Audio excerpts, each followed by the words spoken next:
Revenge with Karen.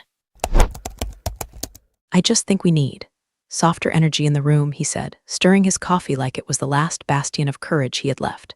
His eyes didn't quite meet mine, which was funny considering he used to brag about leading negotiations with oil sheikhs in Dubai. But now, he was scared of a woman who asked vendors for invoice numbers and followed up on missed deadlines.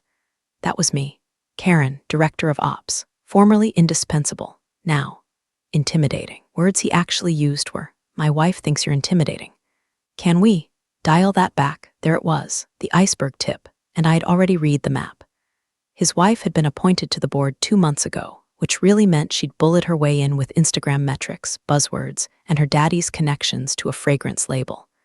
Her new title, Chief Creative Visionary. I wish I was joking. She came in like a hurricane made of MAC setting spray and mood boards, demanding we tear out product lines that hadn't even launched yet.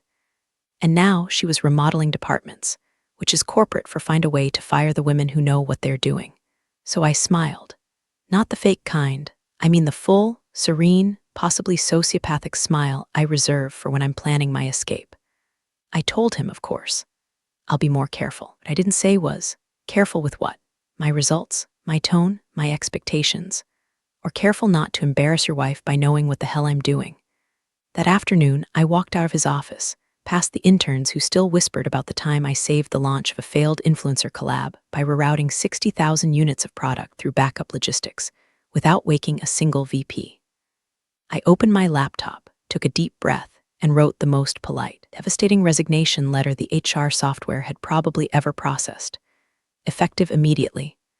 No drama, no notice, no more. There was no tantrum, no inbox bomb, no mysterious disappearing files. That's amateur hour. What I did was clinical, surgical, and to be honest, satisfying. But before we get to the juicy fallout, and trust me, it gets delicious, can I ask you something? If you've made it this far, hit that little subscribe button and maybe even tap like. It sounds silly, but it actually helps more than you think. Especially when the team sees folks out there enjoy these chaos chronicles. All right, back to the implosion. The real twist, I didn't leave the company empty-handed. I just left it, structurally exposed. Because for the last 7 years, I wasn't just managing operations. I was the operations. Procurement, vendor contracts, fulfillment override codes, loyalty tier algorithm changes, even the invisible budget approvals that flowed through our hush-hush luxury concierge service for high-profile clients. They all crossed my desk. And while I never abused access, I certainly knew which threads held the tapestry together. So I logged out. Properly. Respectfully. Then I pulled the plug on my old consultancy retainer with a European luxury partner. Retainer, the CEO's wife, didn't even know existed. One that floated a third of her winter edit collection through co-marketing funds. I shut it down with 2 emails and a thank you gift basket. I deauthorized my own emergency approval keys from the internal order system. I cleared permissions on our loyalty platform so that all escalated rewards now required manual authorization, archived every relevant SOP into a secure drive, and labeled it with 3 simple words, per your restructure. And then I left, walked right out into the afternoon sun with my favorite tote bag, picked up a lavender oat milk latte, and watched the first domino teeter. He thought he was managing optics. He didn't realize he'd just removed the only person keeping the machine from tearing itself apart. The next morning, I woke up with no alarm. First time in years. No Slack pings, no inbox fire drills, no 6 a.m. Zooms with some breathy VP who only remembered I existed when his influencer girlfriend wanted a custom handbag in a color we didn't make. Just silence. The kind of silence that used to make me nervous. Now, it felt like oxygen. I brewed my coffee slow, checked nothing, and then on pure autopilot, almost logged into the dashboard. Muscle memory. For a moment, hand hovered over the mouse like a ghost limb. But no, I was done. There would be no more 10 p.m. budget reclassifications, no more shipping escalation hacks, no more creative workarounds for a woman who thought mood lighting and hashtags were operations strategy. Instead, I cracked open my personal laptop.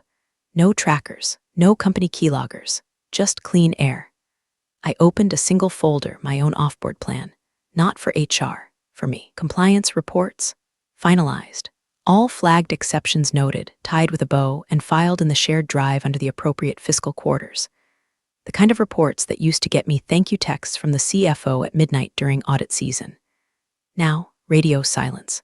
My vendor accounts systematically disconnected, not torched, not sabotaged, just removed. My name, my authority, my role, all unlinked. Talking multi-million-dollar vendor relationships I'd curated like bonsai trees.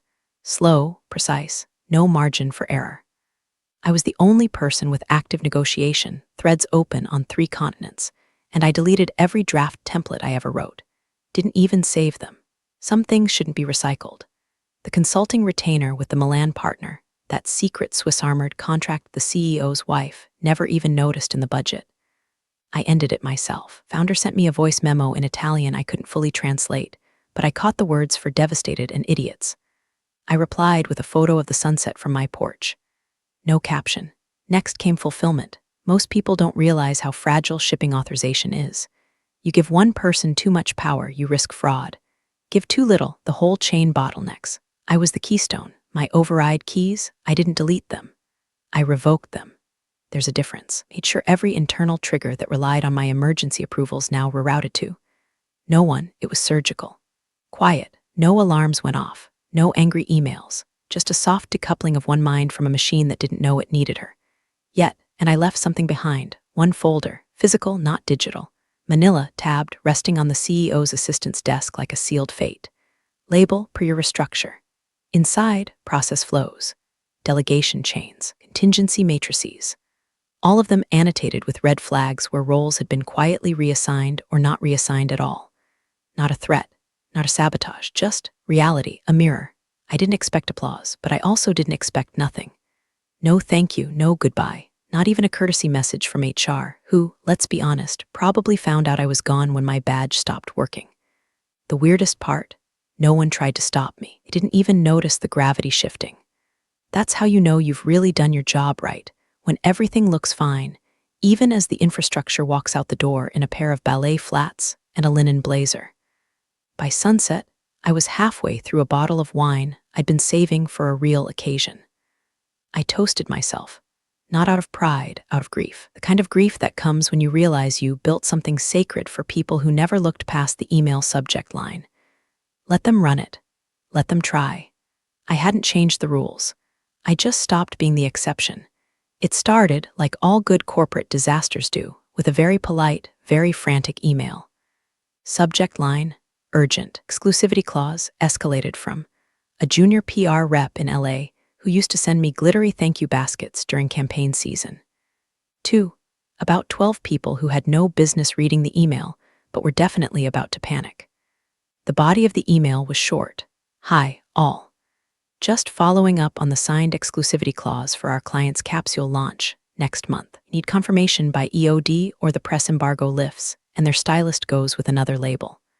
Our client is assuming exclusivity, as promised. Please advise, no attachments, no clause, no contract. Of course they couldn't find it, because I was the one who drafted it.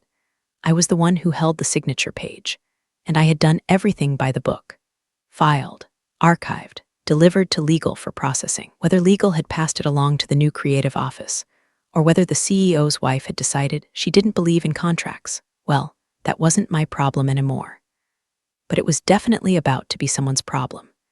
Meanwhile, across the country, a warehouse in New Jersey, our biggest one, the one that moves 60% of our holiday inventory, stopped fulfilling orders at 10:17 a.m. Just stopped. System flagged every outbound shipment for the luxury tier as unauthorized. Because, funny thing about automation, when you pull the person with the override codes and don't replace her, things start to stall. At first, someone probably assumed it was a system glitch. Maybe they tried rebooting the portal. Maybe they opened a Zendesk ticket with the offshore dev team. Maybe they even called Larry in IT, who's been 3 months from retirement since Nixon left office. None of it worked. Why? Because the system wasn't broken. It was just doing what I told it to do when no valid override existed. Hours passed. Orders backlogged. Retail partners started pinging. Delayed ETA. Pending release. Can someone confirm if SKUs 94LX and 95LX were discontinued? They weren't discontinued. They were locked behind workflows I used to manage. And those workflows were now orphans, headless chickens in a maze of holiday markdown panic. I didn't find out from a coworker. No one texted me. I found out because the fashion blog The Mirror Room posted a blind item. Is one major holiday drop about to flop thanks to a silent executive exodus? There was a picture of one of our handbags with a cryptic caption. Still waiting, that made me laugh. Not a big laugh, just a quiet, hinged chuckle in the middle of a bookstore aisle while holding a copy of Atomic Habits I had no intention of buying. The irony was too rich. I'd built a system so airtight they thought it ran itself. They didn't realize I was the air. Later that night, as I scrolled from my couch, glass of wine in hand, I spotted the celebrity stylist's Instagram story. Just a black screen with a timestamp and one line, waiting on contracts that don't exist. Yikes. Same junior PR rep, bless her, forwarded the original thread to the CEO. I know because someone screenshotted it and posted it on a Slack gossip channel that, yes, I still had a burner login for. Sue me, I'm petty, not evil. The CEO replied all, looping in creative for support. Karen handled this prior. Let's circle back tomorrow. Except Karen wasn't handling anything. Karen was watching reruns of Columbo and eating sea salt chips on her couch, while the house she built started to groan under its own weight. No sirens, no smoke, just the first hairline fracture in the glass, the kind that looks harmless until it spreads. The morning of the quarterly board preview, she arrived like a peacock that mistook itself for a hawk.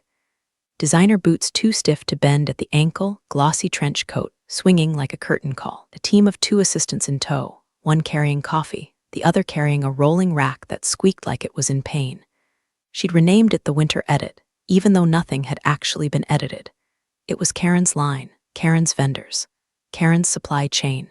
She just painted over the credit like a toddler with a glitter marker. She entered the room grinning, ready to perform. The board was half-seated. Investors were mid-bagel. And there she was, standing at the head of the table like Moses with a Pinterest mood board. Good morning, everyone, she beamed. Today is the beginning of our new creative chapter. 10 seconds later, the projector screen blinked twice and displayed a system message. 404, collection not found. That's when she blinked. The lead merchandising VP, bless him, always the kind to bring a Tums pack to meetings, gently stood. Apologies, he said, voice calm. There seems to be a delay. The systems pulled the winter line from view due to back-end production conflicts. She frowned. That's impossible. I signed off on everything last week. He cleared his throat. Actually, Karen signed off on it. You submitted brand notes. The emergency production routes Karen used were flagged after her departure. Her permissions expired. No one's reauthorized them. A silence fell. You could hear someone's watch ticking. Probably vintage. Probably overpriced. She stared at him. Can't we just restart it? The CFO, looking like he'd rather be anywhere else, shook his head. We tried. The workflow Karen built runs through a series of budget checks and override tiers. No one else had her level of access, not even you. The assistant with the rolling rack looked like she wanted to evaporate. What about the vendor side? She snapped. Most of them are waiting on contract renewal. A few requested 12-month prepayment terms due to confidence disruptions. The word confidence echoed in her brain like a ricochet. She was used to influencer speak, vibes, aesthetics, trends, not consequences, not procedural collapse. She'd walked into this room expecting applause. Instead, she got a blank screen and the creeping realization that all those annoying approval texts Karen used to send weren't noise. They were the glue. Back in my apartment, I was halfway through a crossword and a grapefruit mimosa when someone sent me a photo of the boardroom screen.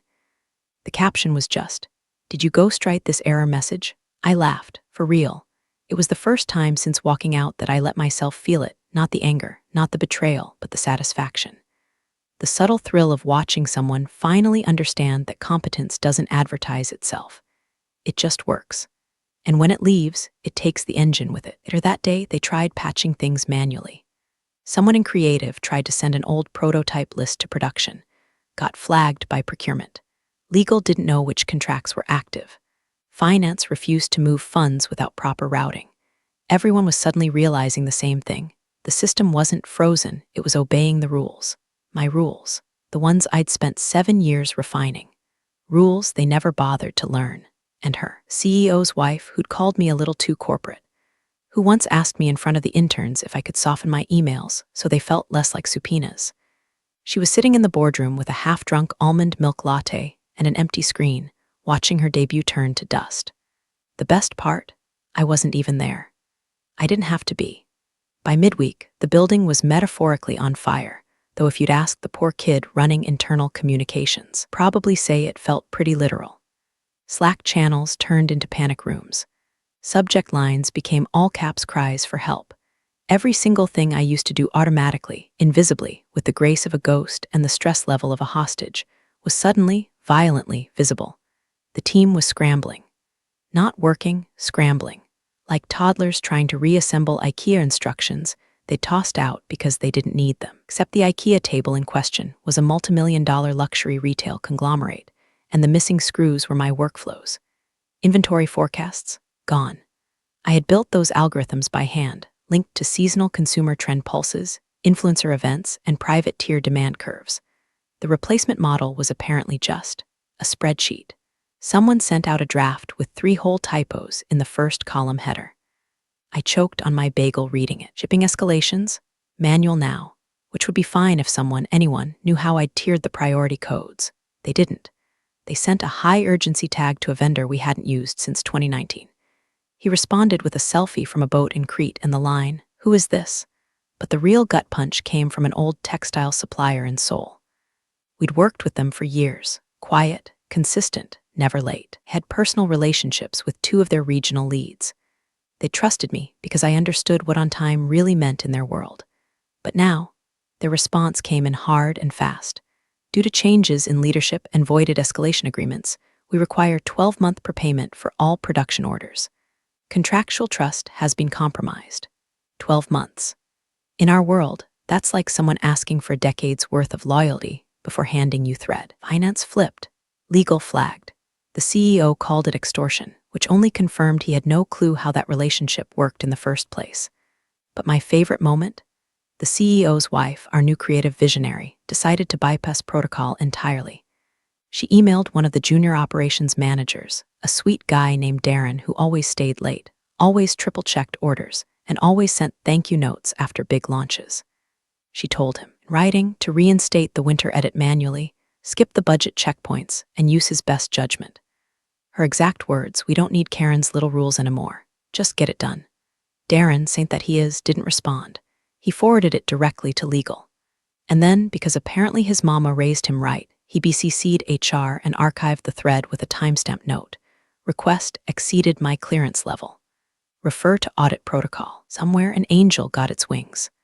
I only found out because a former intern, someone I mentored for a year and who now worked in logistics, sent me a message. No greeting, no fluff, just "you were the glue, it's falling apart," that hit different. Not in a smug way. In the kind of way that makes your chest go hollow for a second, because they weren't wrong. I was the glue. I just never thought they'd try to build the cathedral without it. And yet, here they were, elbow deep in workflows they didn't understand, trying to fix a system they never cared to learn, with a leadership team more concerned about optics than oxygen. I sipped my tea and watched in real time as the dominoes started to trip over one another. Not because I'd pushed them, but because they'd never learned how to stack them in the first place. They called the emergency meeting on a Friday. Classic move, dump the disaster before the weekend. Hope Monday memory loss will do the rest. Except this wasn't the kind of mess that fades after 2 days of Chardonnay and denial. This was a slow-motion implosion, dressed in brand-approved pastel slides and buzzwords that sounded more like eulogies than strategies. The boardroom smelled like fresh pastries and quiet dread. A last-minute attempt to soften what everyone knew was about to be a bloodbath. CEO opened with a tone that tried for upbeat, but landed somewhere between hostage video and used car commercial. "Thanks for joining on short notice," he said, clicking his little remote like it was a panic button. "We're experiencing some transitional growing pains, but we're confident it's all part of forward momentum." That was his phrase of the week, forward momentum, like saying it would will the chaos into a productivity story they could pitch to investors. First slide was a flowchart, or maybe a crime scene. Hard to tell. It showed production timelines that didn't connect to procurement approvals, campaign dates that landed before product availability, and something labeled winter revision, circled in red 3 times. Someone coughed. Someone else muttered, "Jesus." A senior partner, the kind who made a killing during the last recession and hasn't smiled since, leaned forward and spoke like he was ordering an execution. Key partners freezing deals, he asked. The CEO hesitated. Well, some of them were, informal relationships handled off-cycle. We're renegotiating access. Translation, we don't know. Another partner, one of the newer ones, too eager by half, chimed in. Weren't those managed under ops? The CFO spoke without looking up. Yes, Karen handled them. There it was, my name, finally spoken like it belonged to a ghost in the walls. The eager partner tried again. Okay, but shouldn't we have access to those workflows? Can't we just reassign them? The CFO looked up this time, and when he spoke, it wasn't with anger or panic. It was cold. Clinical, true. Karen left and no one's sure what systems she controlled. Silence, not dramatic, just solid, like concrete setting over a body. He went on. There are authorizations still pending that we can't trace. Legacy routing protocols no one has documentation for. He didn't hide anything, she just owned it. And now she's gone. Someone shifted in their seat. The assistant tried to refill coffee cups, but her hand was shaking and one of them spilled. The CEO muttered something like, let's stay focused, but it was too late. The mood had shifted, because suddenly it wasn't about Karen being gone. It was about the fact that no one knew how the hell she did what she did, and that realization was loud. The CEO tried to salvage it, initiated a system-wide audit, and were compiling all knowledge transfers into an operations rebuild. The learning curve is steep, but the team is. The senior partner cut him off. You're rebuilding a plane while it's already falling from the sky. No one spoke after that. Across town, I was sitting at a window bar with a peppermint mocha and my dog curled at my feet. I had no idea what was happening in real time, but I felt it. That weird, still energy when the truth finally lands somewhere it can't be spun. My phone buzzed. It was a photo, grainy, slightly tilted, clearly taken under the table. The whiteboard in the boardroom. At the top, what did Karen do? Underneath it, vendor access, internal routing, emergency fulfillment, budget overrides, concierge clients, loyalty tier codes, and then a scribbled line under it all. Who else knows this? I stared at it for a long time. Not with pride, not even with smugness, just quiet affirmation. The way you feel when the fog clears and you see the damage from a storm you warned everyone was coming. They didn't listen. Now they were bleeding, and I was finally completely out of reach. The first voicemail came Sunday night. I almost didn't recognize the number, burner line, probably, or her assistant's backup phone. But I recognized the tone. That syrupy, fragile pitch people use when they realize the bridge they set on fire might have actually been their only way across. Hi, Karen, it's me. I know this is unexpected, but we were wrong. I was wrong. I think we made a mistake. Things are not working. The board's upset. People are confused. I think you and I maybe got off on the wrong foot. We could really use your help, pause, breath, if you'd be open to a conversation. Just to talk, please call me back. Okay, click. I didn't. Instead, I turned the volume down and went back to slicing limes for my gin and tonic. The evening breeze smelled like impending rain and distant desperation. I didn't smile. I didn't rage. I just listened to the sound of someone finally tasting the consequences they'd baked from scratch. The second attempt was more official. An email, corporate header, digital signature, full of soft landings and empty promises. From the CEO himself. Karen, hoping to initiate a short-term consulting engagement to guide us through some ongoing transitions. We'd love your insights on the systems you helped design. Of course, we're open to structuring it however you feel most comfortable. This is a flexible engagement. No pressure, just a conversation to explore potential collaboration. Hope you're well. Let us know. Warm regards, him. I reread it 3 times. Not because I was considering it, because I couldn't believe the sheer audacity it took to ask for parachute from the woman they'd pushed out the plane. They didn't want collaboration. They wanted a defibrillator. They wanted me to plug back in, fix the holes, and smile politely while they took credit for managing the turbulence. I deleted the message without responding. That night, I ordered Thai food from the little place down the street that knew my name and never got my order wrong. I sat on the couch in sweatpants older than their onboarding system and watched a documentary about glacial collapse. Seemed fitting. The next day, a courier dropped off a branded gift box at my building. Inside, a gold-embossed planner, a handwritten note, "You were always the organized one," and a soy candle labeled Fresh Start. It smelled like citrus and irony. I gave it to my neighbor. I didn't answer their texts. I didn't answer their calls. Not out of spite, out of discipline, out of understanding that some bridges deserve to stay burned. especially when the people on the other side only notice the fire once it reaches their feet.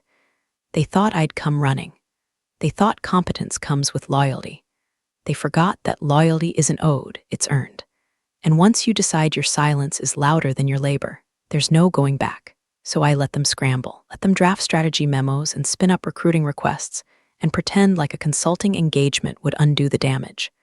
Like they could buy back the spine they removed. I didn't need revenge. I didn't need a scene. I just needed the peace of being unreachable, because for once, they were the ones circling me. By Tuesday morning, the headlines hit like a slap. Nothing graphic, nothing explosive, just precise little scalpels, expertly wielded by fashion journalists who lived for blood beneath a silk wrap. Holiday capsule delayed. Internal restructuring to blame. Whispers of chaos at Langmore and Vale HQ as shipments stall. Luxury brands winter line MIA. Sources cite leadership vacuum. And then came the blogs. Oh, the blogs. Gloss Weekly ran a blind item thinly veiled as fiction. When the woman who ran ops like a Swiss watch walks out the door, what's left? Apparently not much. One CEO's wife might be regretting her restructure about now. Even Deco Trash, known more for tracking celebrity botox than back-end logistics, ran with it. Where did the winter edit go? And who's Karen? Who's Karen? That one made me laugh. The brand tried damage control. They launched a splashy teaser campaign featuring last year's leftovers and passed them off as classic winter staples reimagined. Influencers were already whispering that their gifted PR boxes hadn't arrived, and fulfillment centers were still missing authorization from 3 key vendors. Then came the tick-tock. Grainy lighting, office break room. A junior buyer I barely remembered, Maddie. Macy, filming herself sipping a protein shake with dead eyes. Caption: the one woman who ran this place left and took the brand's soul with her. The video racked up 800K views overnight, hundreds of comments. Karen, if you see this, teach me your ways. I knew something was off when our returns doubled. Petition to find Karen and make her CEO. I watched it on loop once, then closed the app. That same day, the board issued an internal memo, emergency audit of all operational workflows. Their language was crisp, corporate, and panicked. They'd brought in consultants. I could have told them they'd need 6 months and a minor miracle. Instead, I sat at a sunlit cafe downtown, waiting for someone who might actually respect what I'd built. He arrived 5 minutes early. Crisp navy suit, no tie. Founder of a rival luxury house, smaller, hungrier, smarter. I'd seen his name in acquisition rumors for years, but never expected him to text me directly. We shook hands. He didn't waste time. Karen, he said, I don't want what you had. I want what you are. I want you to build something better. The ground up. Full autonomy. No committees. No vanity titles. Just results. I sipped my espresso and tilted my head. You understand what that takes, he nodded. That's why I came alone. He slid a folder across the table, not filled with legalese. Just 3 things: a map of global logistics hubs, a P&L snapshot, and a sketch, literal pencil sketch, of a product line that didn't exist yet. I want systems that scale and don't break, he said. I want elegance behind the curtain, not just in front of it.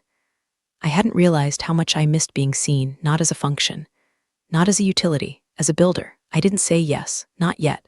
I told him I'd think, but we both knew what that meant.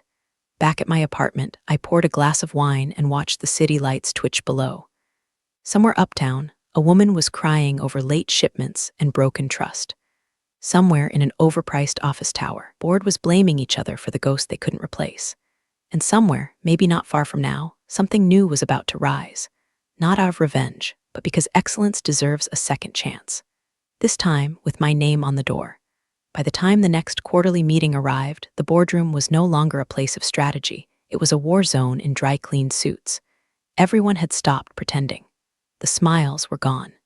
The pastries untouched. CFO had brought 2 laptops and a bottle of antacids. The legal counsel looked like he hadn't slept in a week. And the CEO's wife, she walked in 20 minutes late, mascara already smudged like she'd gone 10 rounds with reality. She didn't sit, she paced. I need to understand, she snapped, voice cracking, breath short. I need someone, anyone, to explain what the hell happened to my winter edit, to the vendor list, to the systems. No one interrupted. Intern taking minutes was visibly trembling. Her husband tried to speak, but she turned on him like a dog cornered. Don't, she hissed. You told me this was handled, that we were fine, that she was replaceable. Her voice rose, unfiltered now. We lost millions. We've got Vogue asking why our Q4 line looks like a clearance bin. We've got clients switching to our competitors. We've got warehouses running manually like it's 2006. Still, no one spoke. She broke. She slammed a printout on the table, eyes wild. This is what she left us with. It was the final systems routing chart, now covered in red flags, blank sign-offs, and scribbled comments like reauthorize. And who owns this? And then, voice trembling like she couldn't believe she was even saying it, what did you do? The chairman, grim and unmoved, adjusted his glasses. He reached for a folder, one he hadn't opened until now. From it, pulled a single page. I believe, he said, this is what she did. And then he read it aloud. As requested, all project ownership has been reverted to internal leadership. All permissions have been revoked. No workflows were deleted. No contracts were modified. All existing systems remain intact, now operating under their original intended settings. Silence. Heavy, complete. Then, from the far end of the table, someone, probably the oldest partner in the room, one who never raised his voice, never touched a laptop, just whispered. She warned us. The wife sat down, or collapsed, it was hard to tell. One hand covered her mouth. The other clutched the corner of the table like it might save her from drowning. No one offered comfort, because the truth had landed, and it didn't need an exclamation point. Just the cold echo of inevitability. Downtown, sunlight glazed the rooftop of a quiet cafe. I sat beneath a striped umbrella, small plate of olives at my elbow, glass of sparkling water sweating gently beside my notebook. Across from me, the founder I'd met with days earlier had just stepped away to take a call, one I could tell he was enjoying. My phone buzzed, then buzzed again. 5 missed calls, 8, 11, all from the company line, a few from personal numbers, one voicemail. I flipped the phone face down and smiled, because this wasn't vengeance.